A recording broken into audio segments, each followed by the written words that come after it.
What's good, TMG fam? It's your boy L, and I'm back, man, with some more horror stories. All right, so this one is gonna have to deal with sleepovers. This is 3 scary, true sleepover stories. Now, this is volume 4, meaning he's done a few of these already. But first thing that comes to mind over this is either I slept over somebody's house and I didn't like what I saw, or you know what I'm saying? You all have that. You don't think about it, right? We've all had spent a night out with our friends when we were younger, spend the night over their house, and everything is good till y'all get ready to go to bed, and then you may see something weird, or you're just not used to their home, so it kind of freaks and weirds you out a little bit. Yeah, that's what comes to mind. You know what I mean? Stuff like that. So I'm anxious to hear these type of stories, bro. And we're going to check out also the 5 instances of the unknown caught on camera, all right? So definitely got to shout outs to these, man, because this is where we get to see if we think it's either true or fake. You know what I'm saying? How much of a hoax it is, or maybe does it have a little bit of truth to it? All right. So if you're new to the channel, man, hit the subscribe button, join the fam, and let them know how we get down for these. Cut the lights off. Make sure it's pitch black when you're watching this alone, and let's get into it, man. Here we go.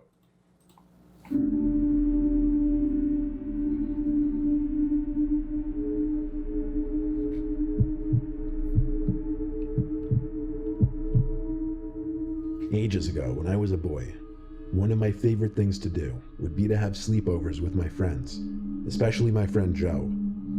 Joe had the coolest house layout. It was big, and it had this huge basement with a pool table, air hockey table, and the entire basement looped around in a big circle. And we'd often ride his scooters around the loop in the basement while on our sugar rushes after hours of playing video games and eating junk food. See, that's all fun and well during the daytime. It don't get strange until it get late and you didn't process or think about that. All kid is thinking about is having fun with his friends and not wanting it to end. But now you think about it, all sets in, you in a basement, creepy basement. You ain't never slept in it before. This house is unfamiliar. Yeah. The best part was his parents could never hear us down there, as they slept all the way upstairs. I'll never forget the night that my mom dropped me off at Joe's house after dinner. It was a night before a holiday, so we didn't have school the next day.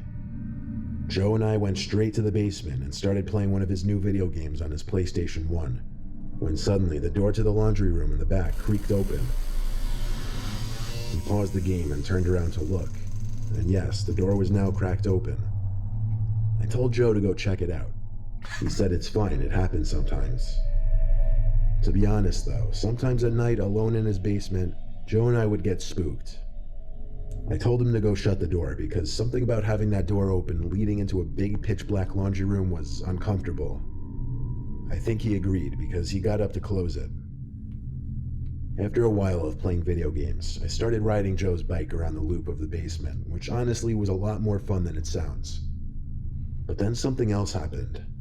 There was a noise, almost like the sound of a laundry machine door being banged or closed. It came from the laundry room again, obviously.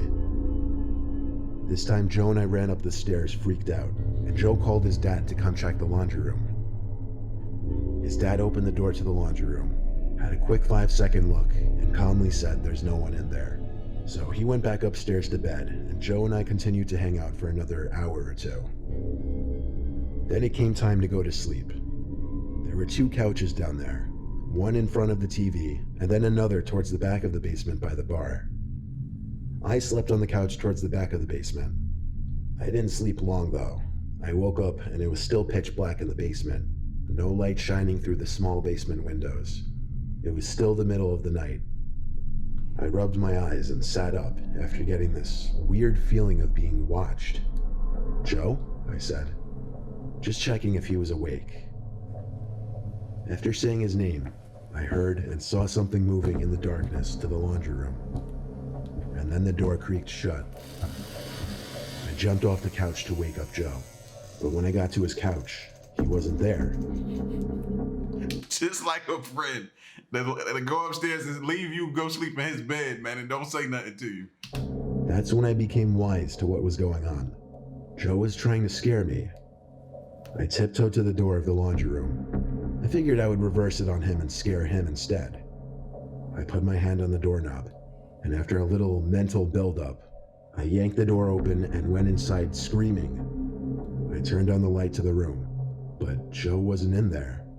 Where could he be hiding?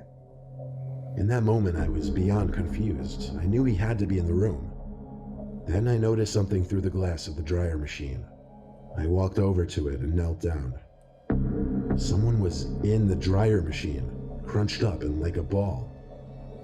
You know how dryer machine doors usually have a sort of tinted glass that's hard to see through? Well, while I knew there was a person in there, it took me a few seconds to catch on that the person that was in the dryer machine looking back at me was not Joe. It was some grown man. I started screaming and ran all the way upstairs to Joe's parents' room. Everyone in the house came out from their bedrooms in response, including Joe. Joe apparently was having a hard time falling asleep on the couch, so he went upstairs to his bedroom. I yelled there was someone hiding in the dryer machine. As Joe's dad started his way storming to the basement, somebody ran through the living room and out the front door. Joe's mom let out a scream as his dad ran outside in his slippers to try to catch the man. Of course, being that he was only in slippers, he didn't have a chance. When he came back, Joe's mom had already called the cops. When the cops came, they asked me if there was anything specific that I could make out about the man. All I could say was that he was wearing dark clothes. Joe and I slept in his room. I slept on the floor with a blanket, and we kept it. Bump that. I'm going home. Call my parents. Yeah. Get my parents on the phone. As a parent, I'm pissed off if y'all ain't let me know that this happened with my child. Nah. Call my parents. I'm going home. I'm not staying here. But I'm sleeping upstairs in his room now. That'll make you feel safe. Nah. The door locked. We took a break from the sleepovers for a while after that. Facts.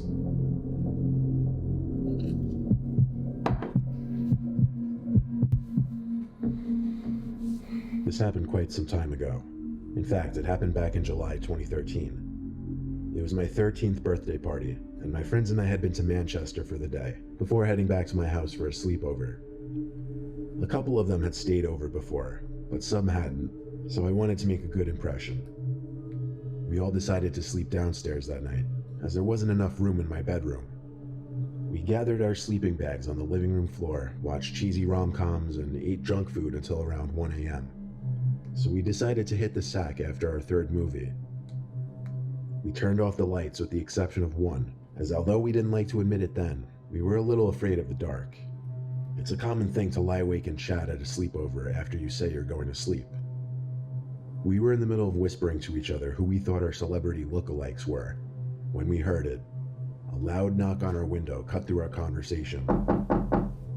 "What was that?" said Emma, one of my friends. "It's probably just my dad playing a prank or something," I said.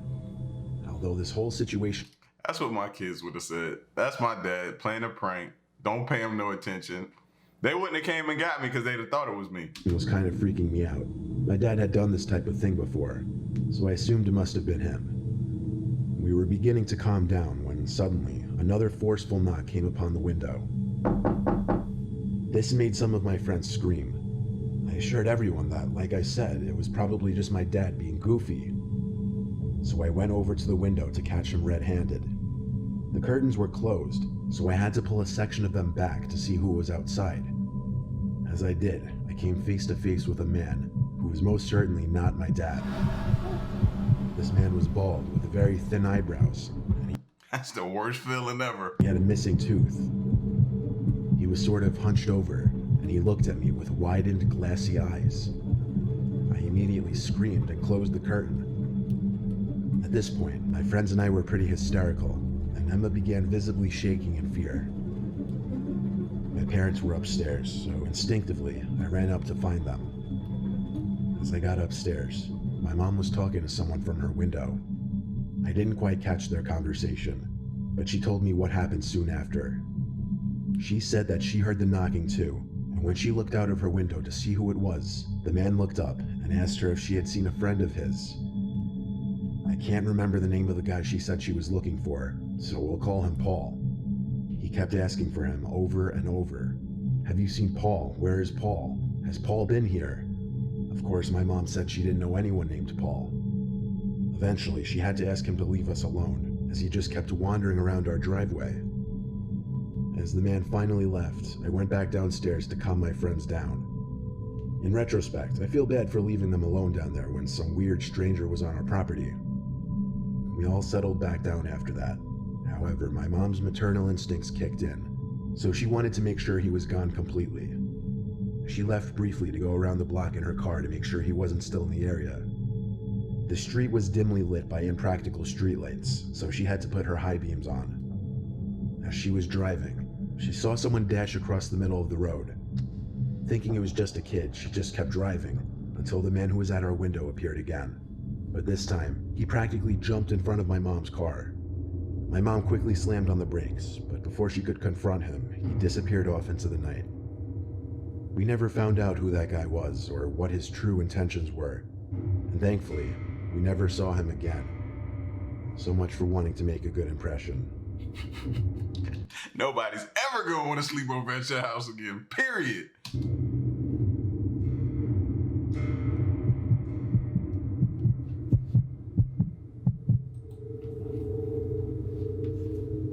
My friend Jake slept over at my house one night when we were 12, and because of This is not really helping. Like, my sons are at that age where they want to do that. Now I'm gonna be like, nah, and you got Mr. Nightmare to thank for it. Nah, it's not gonna happen. Not gonna happen. Or it'll be like, if you feel like anything is out of the norm, you call me right then, I'll come get you. that, he may have possibly saved my life. It was a snowy weekend night. We watched a couple Christmas movies in my living room. My mom would bring us snacks and hot cocoa. She was always really nice to my friends when I had them over. My mom had to go to sleep kind of early because she worked. She and my dad had just recently divorced. By around 12, Jake and I went to my room, where we played Pokemon on our Game Boy Advances for a little. I don't remember much after that, besides falling asleep a little while later. I woke up in my bed to the room being extremely cold, and also feeling really thirsty. I went to the kitchen downstairs to get a cup of water. I noticed how much colder it had become upstairs as opposed to downstairs. I went back to my bed and tucked myself in. As I lay there trying to fall back asleep, I realized Jake was breathing weird, like a deeper, heavier breathing. It went on for some time, and after making a note of it in my head, it was all I could focus on. So I eventually threw a pillow at him. As he woke up, I told him to stop breathing so loud. He was confused as he looked up at me in my bed. He said, "What are you talking about?" I told him to just lower the volume of his breathing noises, as he was borderline snoring. Jake shifted his focus from me to down below my bed, and then he screamed. He crawled backwards until his back was pushing up against my dresser. I yelled, "What is it?" I hopped off my bed and looked under it where he was staring at. There was a middle-aged man with long hair laying underneath my bed, and he had his finger up to his lips saying, "Shh." It was a surreal sight to say the least. I felt like my heart was beating 200 beats per minute. The man whispered, "I know your mom. I'm here to see her."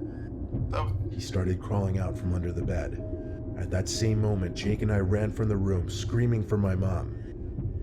We got to my mom's room and locked her bedroom door behind us.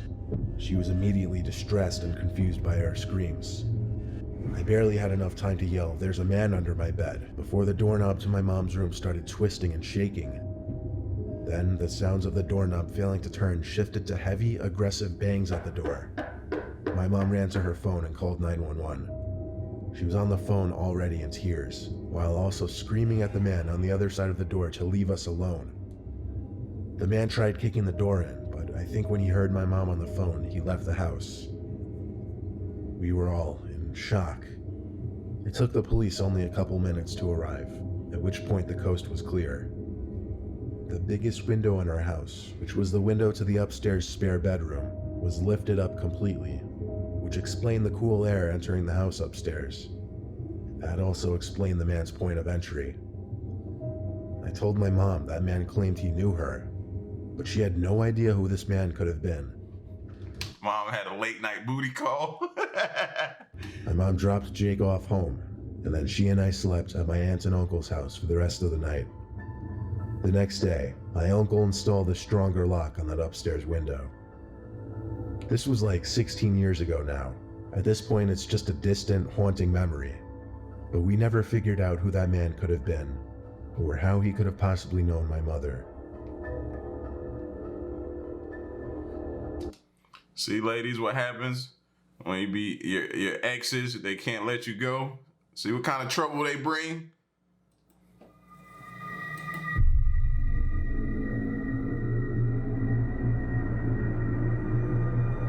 Oh, yeah.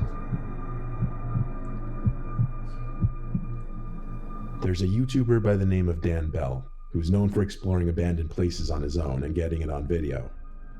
The purpose of these videos is not to catch paranormal footage, but simply to explore these places.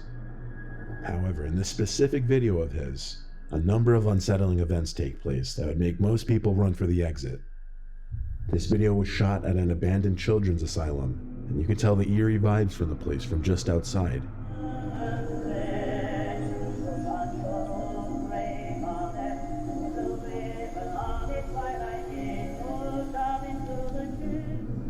Dan's camera battery inexplicably explodes in his hands, which is only the start of the strange occurrences.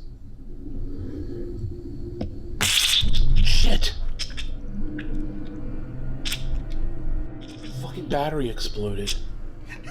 Soon after, without even knowing it, Scare him to death, man. I don't think you should be doing this. Look like you almost had a heart attack right there, bro. Dan is being stalked by an unknown presence.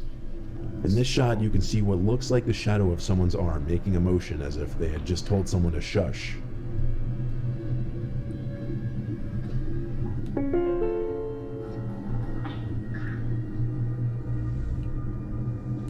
In a follow-up shot in an adjacent room, if you look closely, you can notice something peering in through the doorknob hole to this door. I didn't see it. Oh, okay. I saw it. Exactly 1 minute later in the video, what looks like a white figure can be seen peering at the camera as Dan turns. And when his hand moves away, you can see the figure is gone. This white figure might match the white figure that peered through the doorknob hole. And finally, when Dan finds himself in a room with blood on the floor, you can hear a voice in the next room over, saying what most closely resembles "Let's get him."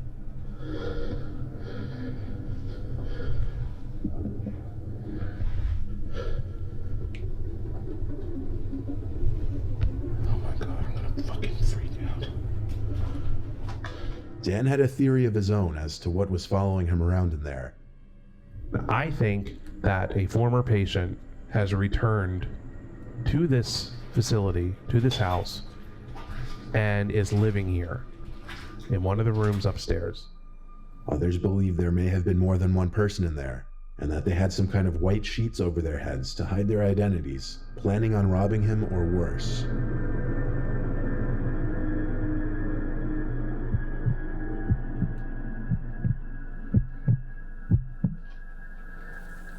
Powley's Island is a small town in South Carolina, which by the immediate looks of it is a very peaceful place.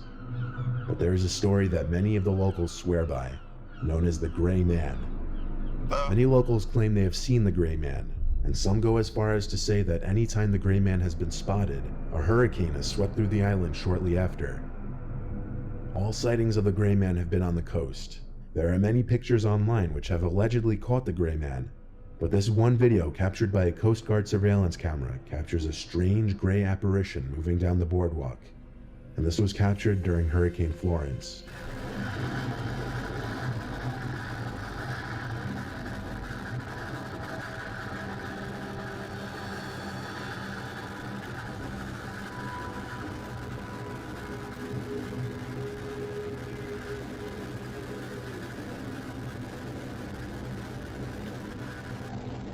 That's crazy.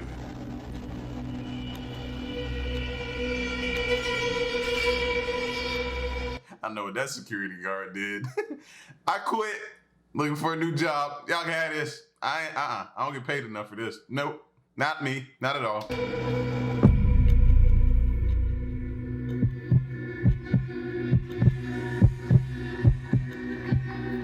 A YouTuber by the name of Time to Play TV decided to spend the night at an... See, how can you believe somebody with a YouTube name like that? Time to Play TV? I can't take you serious, bro. an allegedly haunted hotel in Georgia, the Riverview. Why did they have to say Georgia? Oh, let's find out what part am I close to now that's haunted. Hotel. As you know, this is where we went to. This place that the video you're about to see is a haunted hotel. It was made in like 1916 by 3 women who had it built, and then they ran it, and they obviously eventually have passed away. And then I guess the sightings started happening after they started passing away. People would see a woman in the hallway, stuff would move, stuff would happen, and people would say, hey, that's the girl I saw. The pictures on the wall is the woman I saw. His plan was to set up a camcorder in the room while he slept and try to capture any paranormal footage.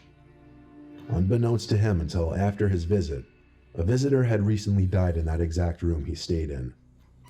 Before even setting up his camcorder, strange things already started to occur, like the fan turning on and off and the bathroom door shutting on its own.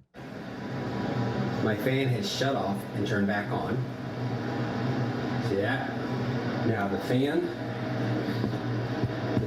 and the light are both plugged in behind the bed, and they're connected. So that shuts them both off. You hear the fan shut off? And the fan by itself is turned off, I want to say, maybe 2 or 3 times. The bathroom door over there, it's closed. Now, I mean a little bit. I mean, it's fully closed.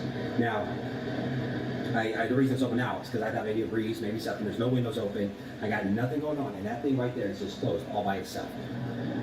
It's closing right now, guys. It just moved a little bit. I'm telling you, it just... See that? There's no one in here with me. Completely alone.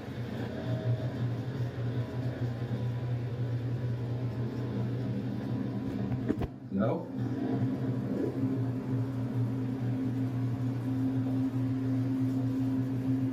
There's no one here, guys. I'm using the front facing the camera, so it's kind of hard to see. But you can see. Watch. Watch. See, it's a watch. And see, I be wanting to believe some of it, but a lot of these hotels, when they get known for this stuff, they want to keep it going. So a lot of them will try to, come up with different things to do and, you know what I mean, to set it up to make these things happen when people stay there to kind of keep that moniker going. But some of this stuff you may be like, hey, man, that's just, no, they didn't do that. So it's kind of hard. You be caught in the middle of what you believe and what you don't believe.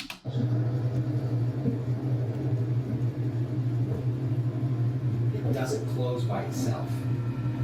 Then night came, and upon checking the footage the Nah, that's crazy. next morning, he could see things were just as strange overnight.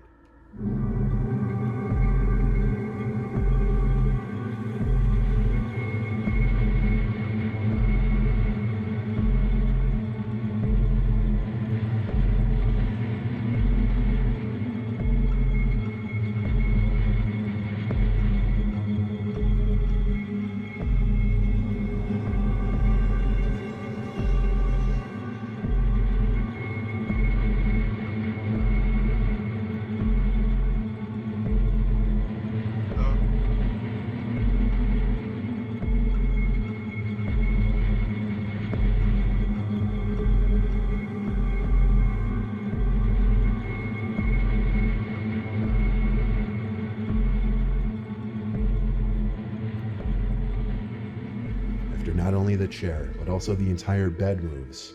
He decides he's not going back to sleep. Whether this was an elaborate hoax or truly a haunted hotel room is up to you to decide. That's what I'm saying, man. You be like, what the, it's crazy how you be like, man, I'm trying to say that it's not real, but it could be, bro. And if that happens to me, ain't no way I'm just be like, oh man, I'm trying to figure this thing out. No, I'm getting the out of there.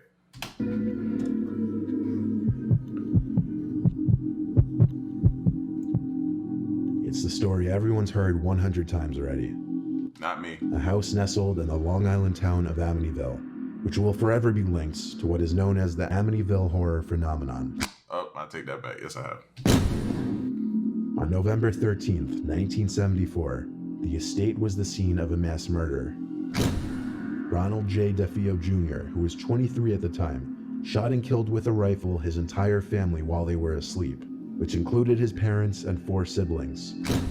13 months later, the Lutz family purchased the 5-bedroom, 3.5-bathroom home at a drastically reduced price of $80,000. But they only lasted 28 days before leaving it due to strange phenomenon, including George Lutz, the father, waking up at 3 a.m. every morning, which was around the time Ron DeFeo carried out his murders, and the youngest daughter, Missy, beginning to speak to an imaginary young entity in the house.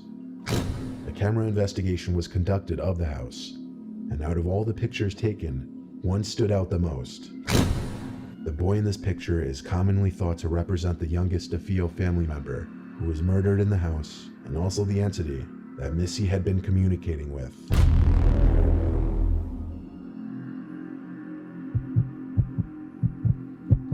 What's y'all opinion on buying a home that somebody was murdered in? I'm just not a fan of it, bro. I know a good deal is a good deal, and sometimes you try not to pass it up, but that would be one time where I'm like, you know what? I might just overpay for something else. That's just, I'm cool without this. This is another video uploaded by a YouTuber who decided to venture out alone to an allegedly haunted abandoned building. This time, a house in a rural part of Japan, seemingly in the middle of the woods. While scoping the perimeter of the house, the cameraman is suddenly startled by this. 音がやばい。何何何？うわ、何？手じゃない今。ねえ、ちょっと待って、手打つのだった今。ねえ。What did you stop running for? See, that's what makes me mad right there. What you stop running for? Bump that.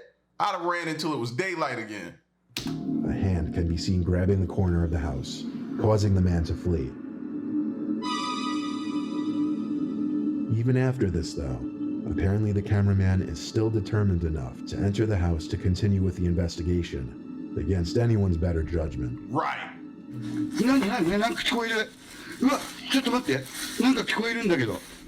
And he got the nerve to say I can hear a voice in here. You just saw a hand. Naturally, what comes with a hand? A body. What's on a body? A head. What can a head do? Talk. What does that make? Noise. It's a voice. Yeah. Think. 何？嘘。うわ、聞こえた。うわ、聞こえちゃった。どうしよう。うわ、ちょっと待って。 Shortly after entering the basement, this is what the camera catches. うわ。 ねえ。いや、マジでやばい。なんかいる。絶対いる。何？ The cameraman was clearly being stalked by someone in this house. By who remains a mystery. Some reactions to the video even suggest that it may have been the ghost of someone who formerly lived there.